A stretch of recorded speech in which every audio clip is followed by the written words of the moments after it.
Assalamualaikum warahmatullahi wabarakatuh. Kita ketemu lagi di acara Q&A seputar masalah Gen Z dan Gen Alpha. Bagaimana kabarnya Bunda? Alhamdulillah baik. Sekarang kita akan membahas pertanyaan apa saja, Damai? Kita langsung masuk pertanyaan lagi ya. Pertanyaan pertama, bagaimana jika orang tua tidak tega mensanksi anak saat melakukan kesalahan? Iya, jadi kalau orang tua tidak tega mensanksi anak ketika anak melakukan kesalahan, orang tua tidak bisa menegakkan disiplin. Karena tiada sukses tanpa disiplin. Tiada disiplin tanpa aturan. Tiada aturan tanpa konsekuensi. Tiada konsekuensi tanpa konsisten.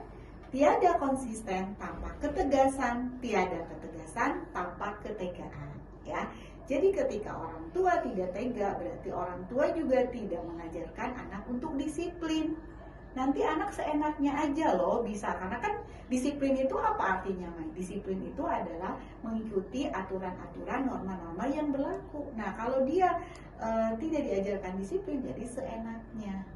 Banyak loh Damai orang tua misalnya tidak tega kepada anak. Kenapa sih?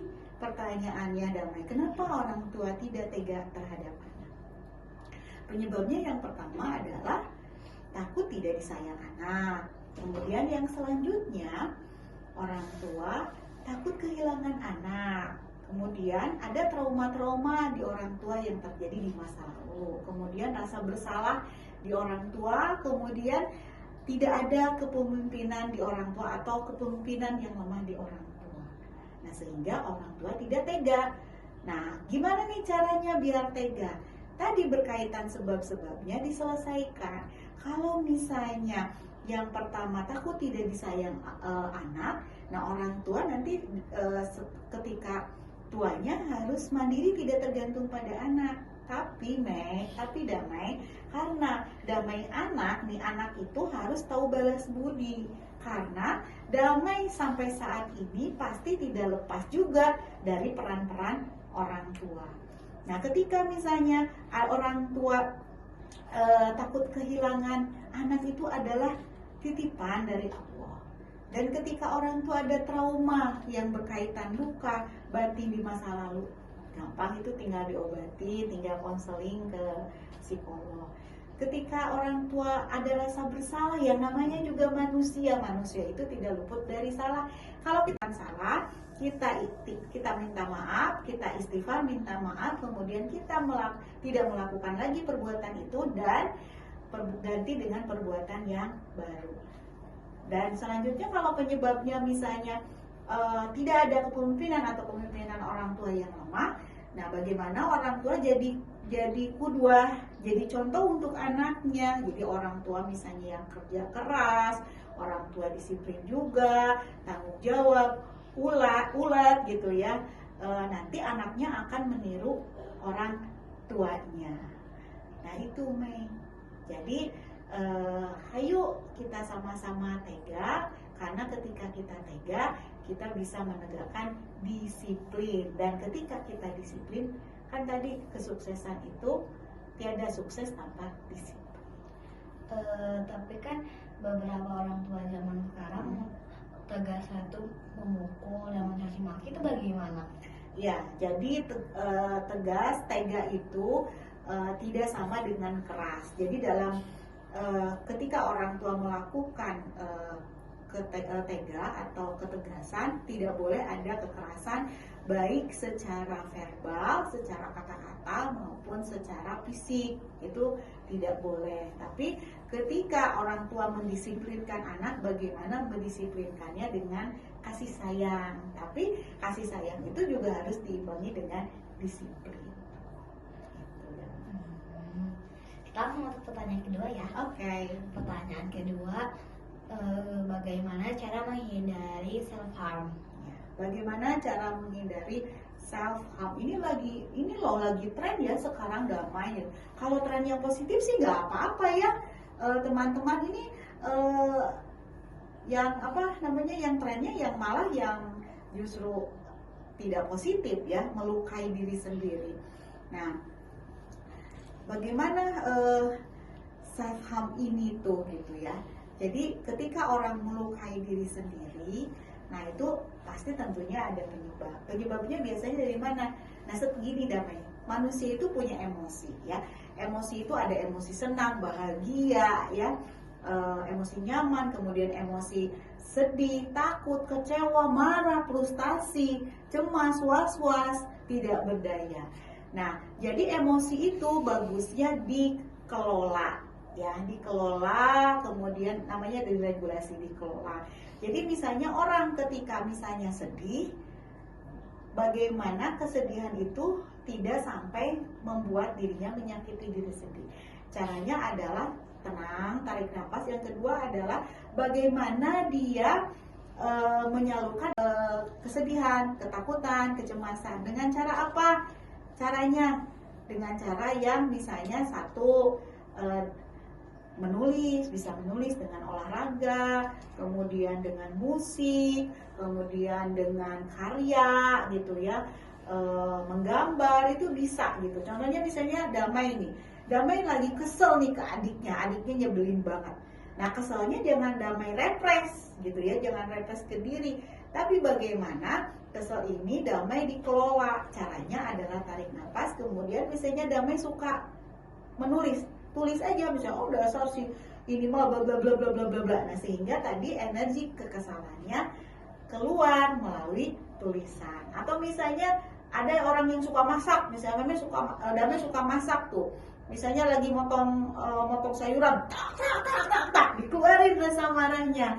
Nah, itu akhirnya kan tersalurkan. Karena nah, kalau di psikologi itu ada istilahnya namanya katarsis Damai. Katarsis itu bagaimana mengeluarkan emosi-emosi negatif gitu ya dengan cara kegiatan tadi. Dan ketika katarsis itu tidak boleh menyakiti diri sendiri, melukai diri sendiri, kemudian menyakiti orang lain gitu ya, merugikan orang lain, dan tentunya harus produktif. Tadi misalnya dengan Damai menulis, nanti ada tulisannya. Atau dengan misalnya kesel ke adik, ambil sikat, kemudian gosrek WC, seret seret seret seret, keselnya keluar, energinya, dan WC-nya jadi bersih.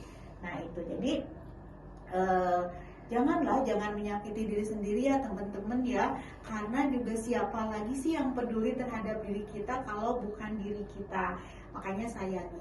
Dan self harm itu juga bisa loh, tidak secara fisik tapi verbal, maki-maki diri misalnya, aku mah jelek, aku mah bodoh, aku mah buruk. Nah, ketika kita maki-maki diri, hati-hati, kita sedang memaki-maki yang menciptakan kita. Siapa yang menciptakan kita? Allah. Nah, itu ya. Jadi tidak boleh juga maki-maki diri, apalagi berkaitan dengan fisik. Nah, caranya adalah tadi menghindari self harm dengan cara meregulasi, mengelola emosi sedih, takut, kecewa, frustasi, kesel, marah, cemas, was-was, dan tidak berdaya dikelola. Oh, gitu. Kita langsung masuk ke pertanyaan ketiga. Iya. Pertanyaan ketiga adalah bagaimana ciri-ciri panic attack? Ya, bagaimana ciri-ciri panic attack? Jadi panic attack itu adalah perasaan cemas, perasaan gelisah yang berlebihan dan muncul secara tiba-tiba, gitu ya. Nah, ciri-ciri panic attack bisa dilihat dari fisik dulu. Pertama, misalnya detak jantungnya duk duk duk duk duk, cepat gitu ya. Kemudian napasnya sesek, atau misalnya tiba-tiba ototnya kaku, tiba-tiba badannya serasa ringan atau kebalikan berat, atau misalnya sakit kepala. Nah, itu bisa ciri-ciri dari panic attack. Nah, panic attack itu terjadi karena apa?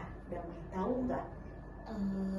Karena trauma. Iya.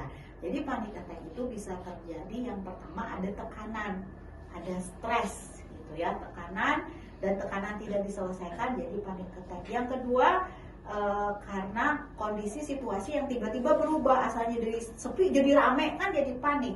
Kemudian yang ketiga, karena ada traumatik atau kejadian di masa lalu. Yang keempat adalah karena dia misalnya menggunakan obat-obatan terlarang atau minuman keras atau misalnya yang narkoba atau misalnya banyak minum yang mengandung kafein itu juga bisa menyebabkan panic attack.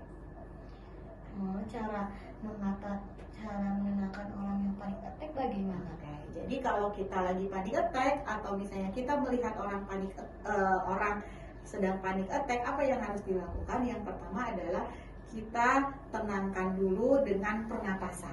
Pernapasan apa? Pernapasan perut. Jadi begini Damai caranya, tahan di perut, kemudian keluarkan. Nah itu pernapasan. Nah setelah tenang, bisa dengan mengobrol, misalnya apa sih yang ada di pikiran kamu? Misalnya contohnya nih, ada situasi pencetusnya hujan. Nah nanti kalau yang panik attack hujan itu apa? Nanti pikirannya gini, hujan, nanti banjir, nanti rumahnya kebanjiran, nanti gimana kalau kebanjiran, kelelap dan sebagainya. Akhirnya misalnya meninggal gitu ya. Nah kita rubah pikiran kita, bagaimana dengan situasi hujan. Jadi fenomena yang terjadi itu pada dasarnya netral Damai ya. Bisa kita jadikan ke positif, bisa jadikan ke negatif. Misalnya hujan itu netral, bisa menjadikan tadi, nanti kalau hujan nanti banjir, nanti gini. Bisa juga, wah alhamdulillah ya Allah hujan, berarti ini kan jawaban doa-doa orang yang soleh. Kemudian hujan itu jadi sejuk, jadi enak. Kemudian yang asalnya kekeringan jadi ada air gitu. Nah ketika pikiran kita dikelola dan perasaan kita ketika bisa ngelihat hujan, aduh alhamdulillah ya, alhamdulillah hujan, ini jadi sejuk. Nah perasaan kita apa kalau sejuk? Nyaman. Dan akhirnya perilakunya bisa panik enggak? Enggak. Tapi ketika misalnya kita ngelihat hujan, hujan nanti banjir, apa perasaannya? Panik. Dan perilakunya, perasaannya nggak nyaman.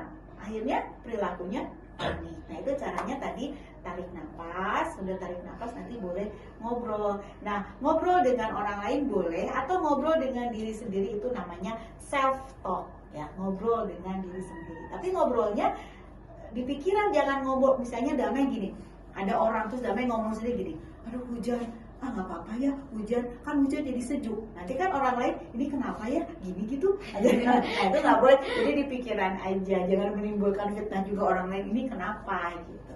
Itu ya Mai. Bagaimana Mai dengan pertanyaan dan jawaban hari ini? Alhamdulillah sudah cukup. Kita akan bahas pertanyaan lainnya di episode selanjutnya. Oke, semoga yang kita bahas tadi menjadi inspirasi untuk kita semua.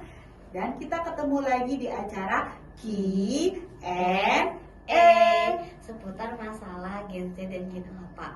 Assalamualaikum warahmatullahi wabarakatuh.